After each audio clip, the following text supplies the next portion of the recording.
அஸ்ஸலாமு அலைக்கும் வரஹ்மத்துல்லாஹி வபரகாத்துஹு.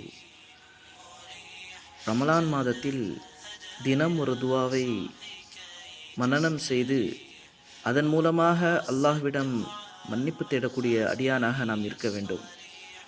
இன்றைய தினம் நபி யூனுஸ் அலைஹிஸ்ஸலாம் அவர்கள் கேட்ட துவா.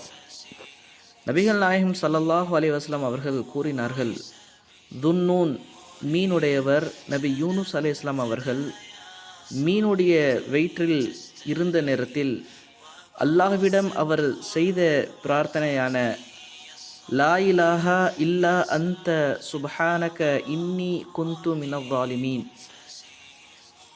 உன்னை தவிர வணக்கத்திற்குரியவன் வேறு யாரும் இல்லை, நீ தூயவன், நான் அநீதி செய்தவனின் ஒருவன் ஆவேன் ஆகிவிட்டேன் என்று ஒரு முஸ்லிம் இந்த துவாவை கொண்டு பிரார்த்தித்தால் அல்லாஹ் அந்த பிரார்த்தனையை ஏற்றுக்கொள்ளாமல் இருப்பதில்லை என்பதை நபி ஸல்லல்லாஹு அலைஹி வஸல்லம் அவர்கள் கூறியிருக்கின்றார்கள்.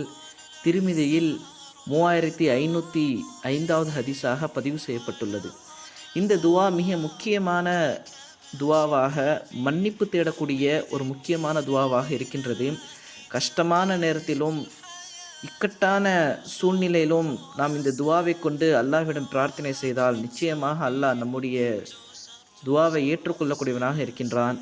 லா இலாஹா இல்லா அன்த சுப்ஹானக இன்னி குந்து மினல் ஸாலிமீன், அல்லாஹ்வே நம்முடைய பாவங்களை மன்னிக்கக்கூடியவனாக இருக்கின்றான். ஆக அல்லாஹ் இந்த ரமலானுடைய மாதத்தில் நாம் செய்த பாவங்களை மன்னித்து நமக்கு அருள் புரிவானாக. வாஹிரு தாவானா அல்ஹம்துலில்லாஹி ரப்பில் ஆலமீன். அஸ்ஸலாமு அலைக்கும் வரஹ்மத்துல்லாஹி வபரகாத்துஹு.